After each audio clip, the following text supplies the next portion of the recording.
Hola, queridos amigos de la Milonga. Bienvenidos a esta nueva charla de estilos orquestales. La charla de hoy está dedicada a la orquesta de Francisco Canaro. Así que bueno, vayan poniéndose cómodos y los dejo con Pablo Nieto. ¿Qué tal? Bueno, como decía Jimena, queridos amigos de la Milonga, bienvenidos a esta nueva charla de estilos orquestales. Hoy nos vamos a ocupar de uno de los hombres, digamos, como más significativos, importantes y que tuvo la historia del tango, que es Francisco Canaro.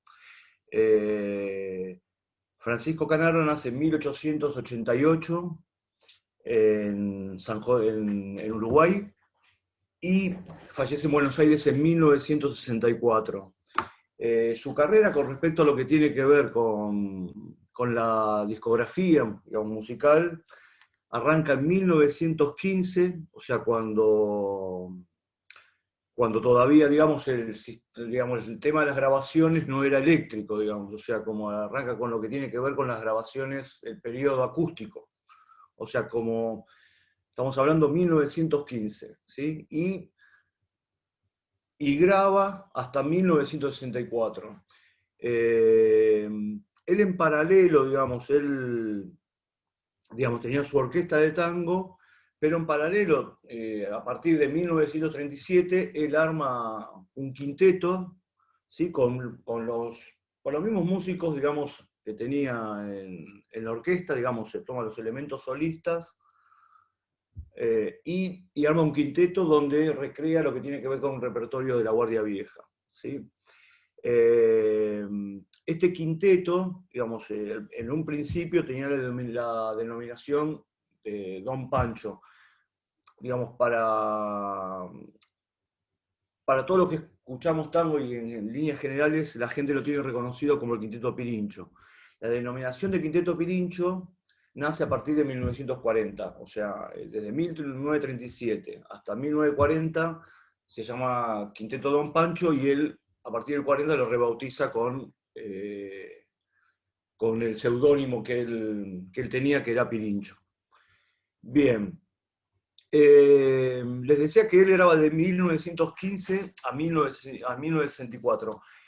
El tema de Canaro, digamos, no se limita solo a lo que tiene que ver con su orquesta y las grabaciones, o sea, fue como, de alguna manera, como, no sé si pionero, pero como que abarcó muchísimo más que lo que tiene que ver con la orquesta y las grabaciones, ya que fue empresario teatral, eh, fue un enorme compositor, no era solo compositor, sino que tiene más de 300 composiciones propias, ¿sí? Entre las que por ahí, son muchísimas las que son conocidas, pero por ejemplo, La Milonga se dice de mí, el tango La Brisa, el tango Madre Selva, el tango El Tigre Millán, El Opio, Sentimiento Gaucho, Nobleza de Arrabal, La Tablada, etcétera, etcétera, etcétera. Él también, aparte de tener orquesta de tango, en paralelo también tenía orquesta de jazz en la década del 20. Bien, otra digamos, de las cosas que tienen que ver fuera de lo que tiene que ver con la orquesta y las grabaciones es que fue uno de los propulsores en generar un lugar donde se protejan los que tienen que ver con los derechos de autor, ¿sí? O sea, él junto, no me acuerdo si con lo mutuo, o sea, generan, o sea, ¿cómo es? Sociedad Argentina de Autores y Compositores. Esto sucede, o sea, se funda en 1936. Lo interesante es que él no se limitó solo a eso, sino que puso la plata también para comprar el edificio donde actualmente funciona Sadaic, que es en la calle Lavalle. Él puso la plata para comprar el terreno, ¿sí? O sea, bien. Otra cosa también como relevante, digamos, que tiene que ver con que el tema del cantor en la orquesta, o sea, no existía hasta lo que tiene que ver con 1924. O sea, existía el canto en el tango, pero estaba limitado a lo que tiene que ver con los cantores nacionales, solistas, ¿sí? No había, hasta 1924 no había un cantor estable en la orquesta. Digamos, él en 1924 incorpora lo que tiene que ver con la figura del estribillista en la orquesta. Esto fue, le decía, en 1924, y el primer estribillista, digamos, de lo que tiene que ver con la historia del tango fue Roberto Díaz. Bien.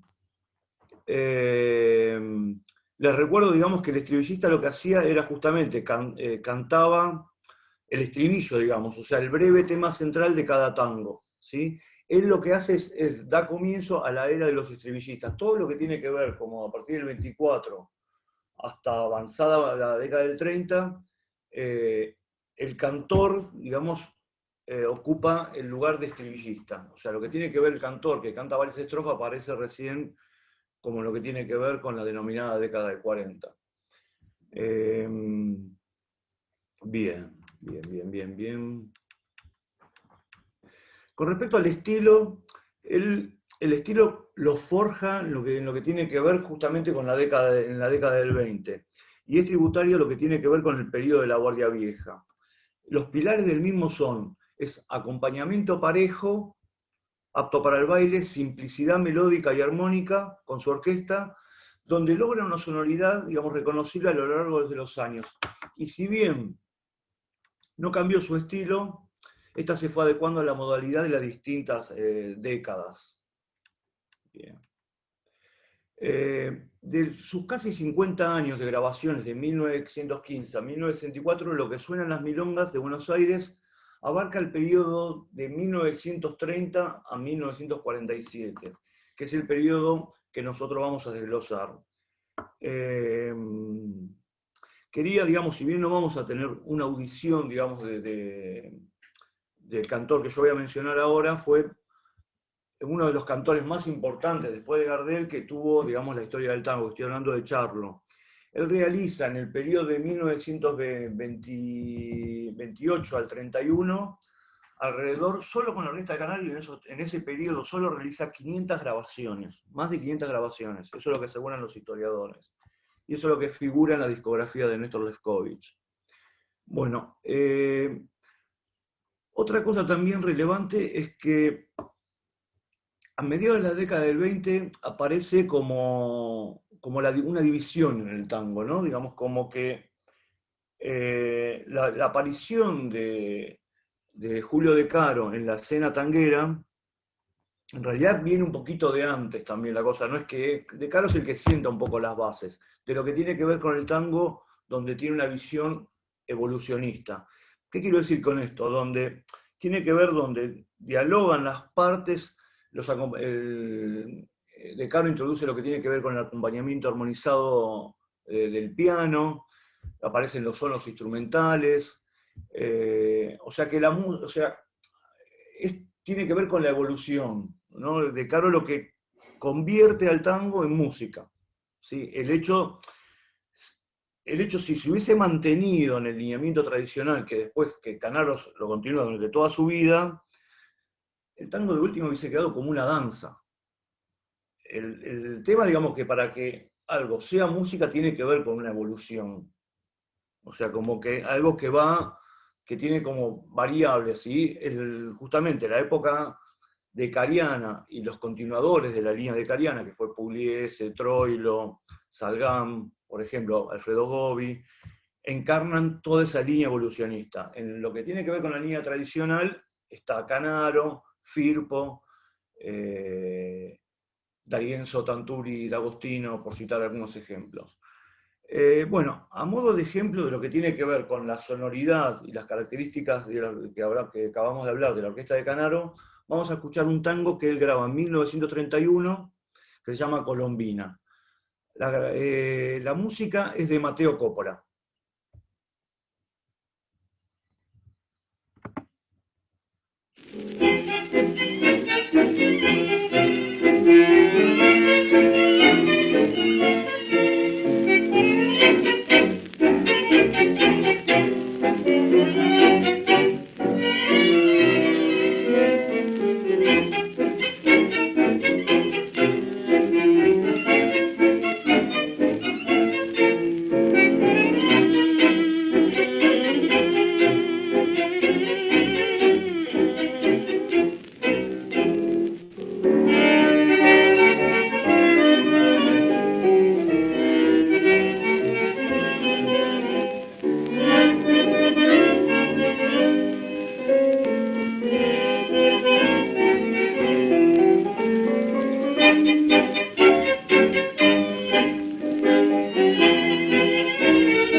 escuchar, interpretado por la orquesta de Francisco Canaro, el tango instrumental Colombina, grabación realizada en 1931. La composición, la música, es de Mateo Coppola.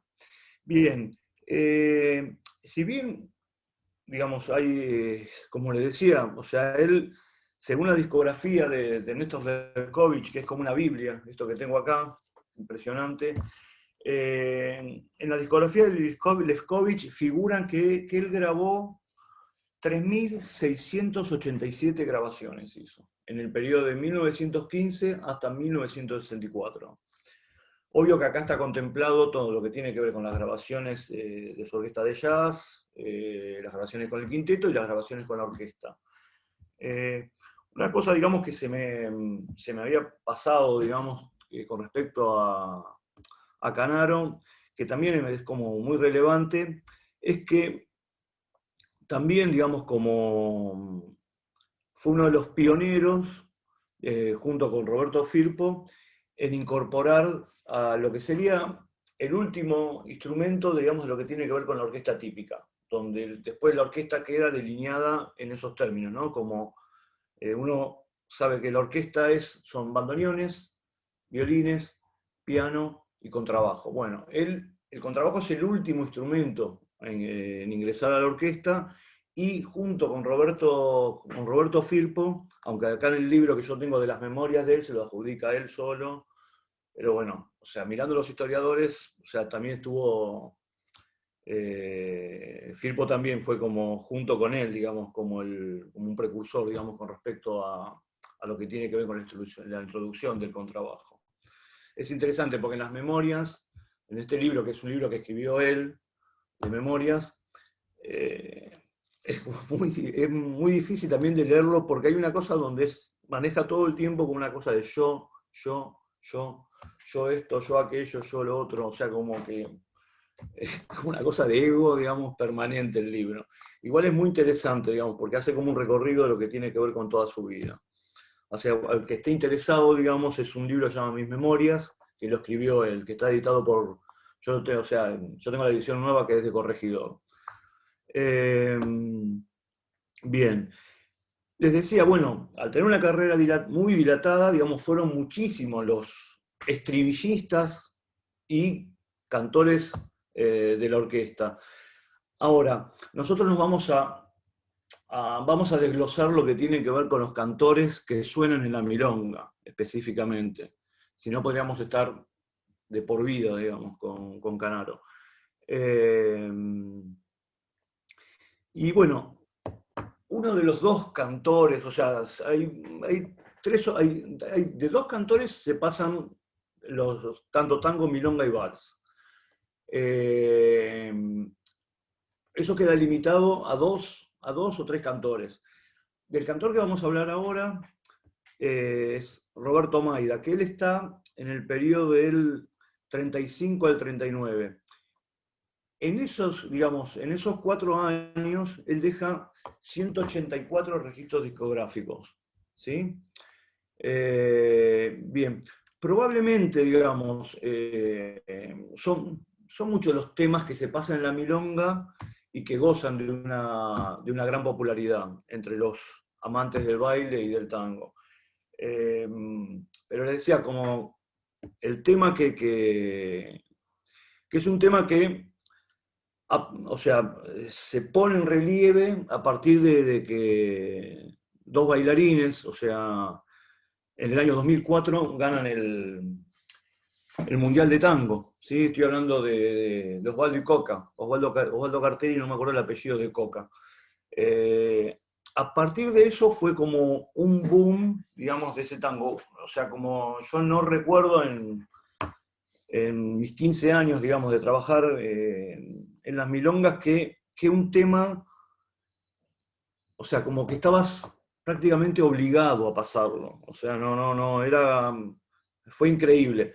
Después un poco, digamos, se agotó, pero realmente es un tema bellísimo que la Orquesta de Canaro lo graba en 1935, ¿sí? Con Roberto Maida, y la letra y la música es de Eduardo Bianco, y Mario Melfi. Así que bueno, vamos a escuchar el tango emblema, digamos, de los... Ya les digo, ¿no?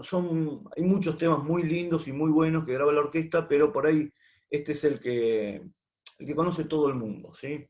Poema, tango grabado en 1935. Canta Roberto Maida.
A florecer,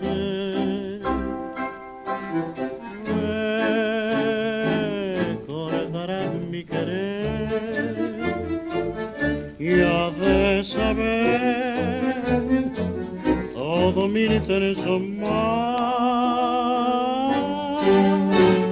de aquel poema embriagado.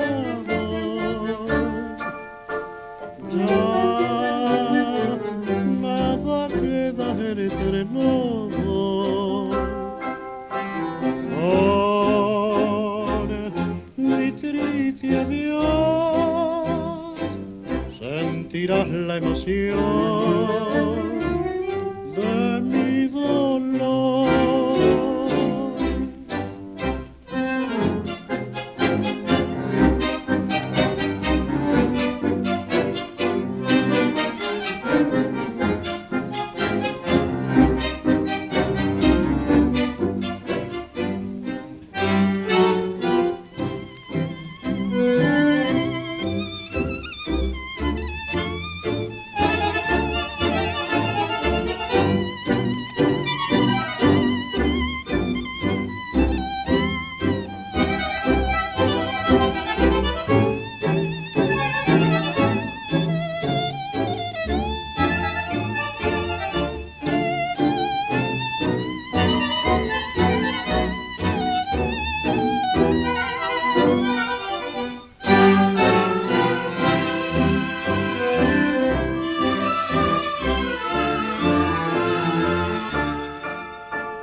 Acabamos de escuchar la versión emblemática de este hermoso tango que se llama Poema, orquesta Francisco Canaro, el cantor, estribillista, fue Roberto Maida, la grabación es de 1935 y la letra y la música es de Eduardo Bianco y Mario Melfi. Bueno, a continuación vamos a escuchar un vals, digamos, interpretado por la orquesta de Canaro con su cantor Roberto Maida. Es una grabación que él realiza en 1938. La música es de Félix Lipsecker y la letra es del gran Homero Mansi.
incurable te recuerdas esa noche en las luces de la fiesta. Nos juramos amor mientras la orquesta lloraba en la cadencia de aquel vals. Romántica, incurable te recuerdas. Nuestra danza fue un sueño de locura y tus ojos brillaron de ternura, entornados detrás del antifaz. Serpentina del vals enredando mi ayer, hoy me han hecho soñar en tu viejo querer. Serpentina del vals que arrastrando tu amor me ha dejado el dolor de saber que no estás.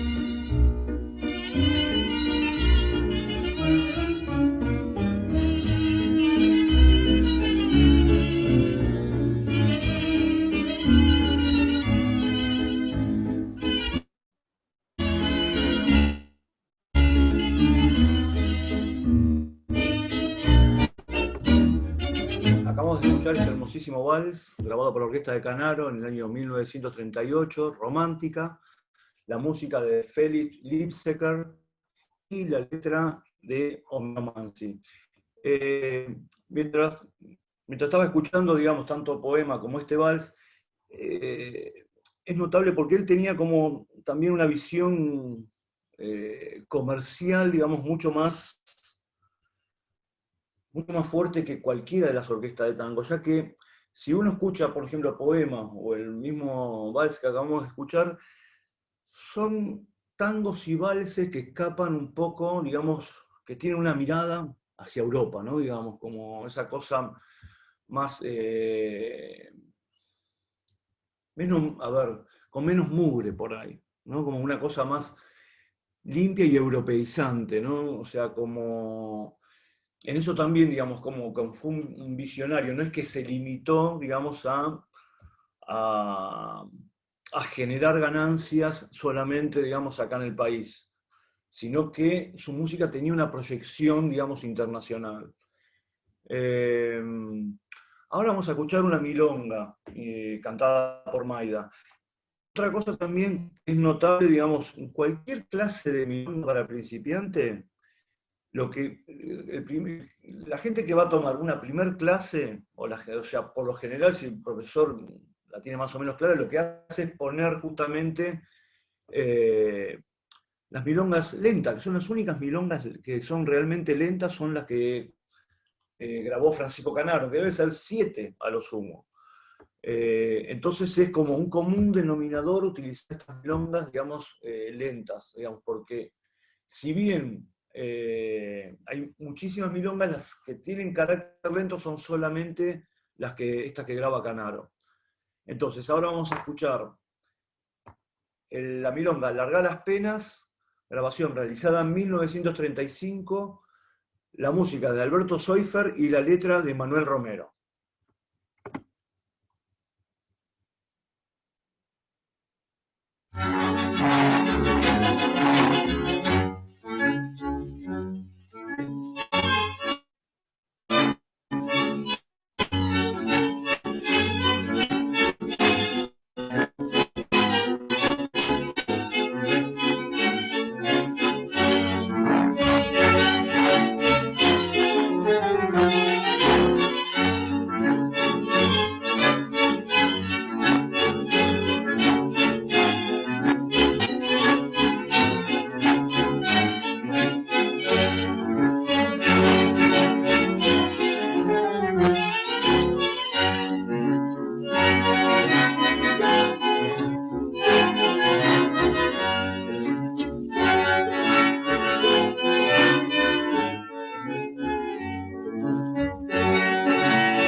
hacer milonga y así por la vida voy.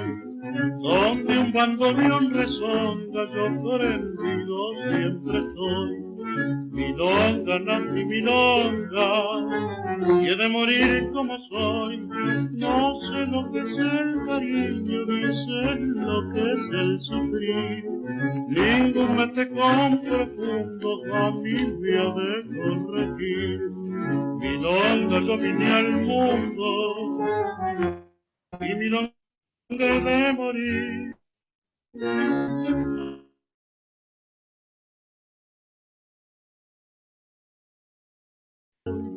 Y hoy digo basta y me planto como milonga que soy.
Bien, acabamos de escuchar, interpretado por la orquesta de Francisco Canaro, la milonga Largá las penas, grabación realizada en 1935. La música es de Alberto Soifer y la letra de Manuel Romero. Bien, ahora nos acercamos a lo que tiene que ver con el año 1937 de la orquesta, donde también es un tema que hará unos 4 o 5 años que también entró en relieve en lo que tiene que ver con los indispensables de la milonga, pero no antes. Estoy hablando del Tango Invierno, que Canaro graba con Roberto Maida en 1937, y la grabación, el texto, o sea, la letra, es de Enrique Cadícamo y la música de Horacio Petorossi.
Con su blanco ajuar, ya la escarcha comenzó a brillar en mi vida sin amor. profundo padecer que me hace comprender que hallarse sola es un horror. Y al ver cómo soplan en mi corazón vientos fríos de desolación, quiero llorar, porque mi alma lleva bruma de un invierno que hoy no puedo disipar.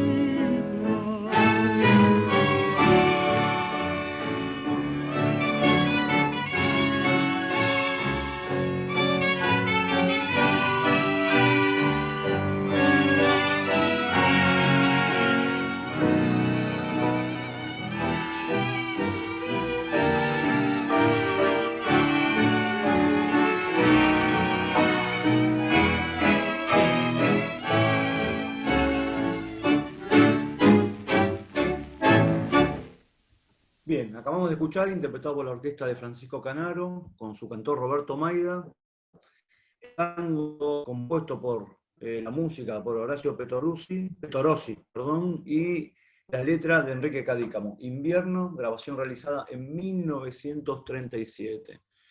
Y bueno, para el cierre, lo que tiene que ver con esta primera parte, vamos a escuchar un tango que es emblemático y es como, junto con el chamullo, como un himno, digamos, de lo que tiene que ver con el canyengue, que hablando del tango compuesto por allá en el periodo de la Guardia Vieja, en la década del 10, por Feliciano Latasa, Hotel Victoria.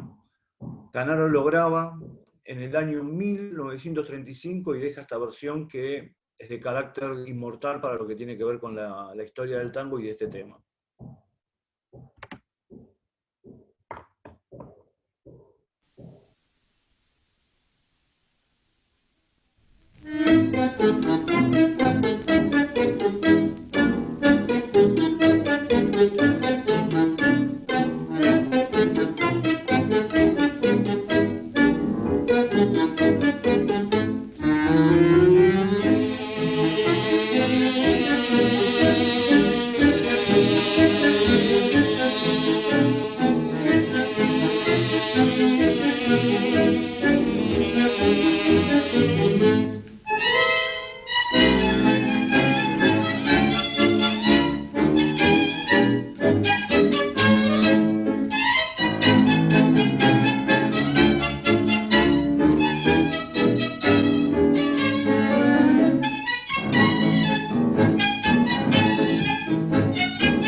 acabamos de escuchar, interpretado por la orquesta de Francisco Canaro, el tango Hotel Victoria, composición de Feliciano Latasa. La grabación fue realizada en 1935. Bueno, con este tango damos como cierre a lo que tiene que ver con esta primer parte, digamos, de la orquesta de Francisco Canaro. Bueno, muchísimas gracias por estar, por la atención, y bueno, los espero la semana que viene para seguir desglosando a esta orquesta fundamental, digamos, en la milonga, que es la orquesta de Francisco Canaro. Muchas gracias, los abrazo. Gracias, Pablito, estuviste brillante. Queridos amigos, espero que hayan disfrutado mucho de esta charla. Los esperamos la semana que viene para continuar con la segunda parte dedicada a Francisco Canaro. Muchísimas gracias y que tengan una hermosa semana. Abrazo gigante.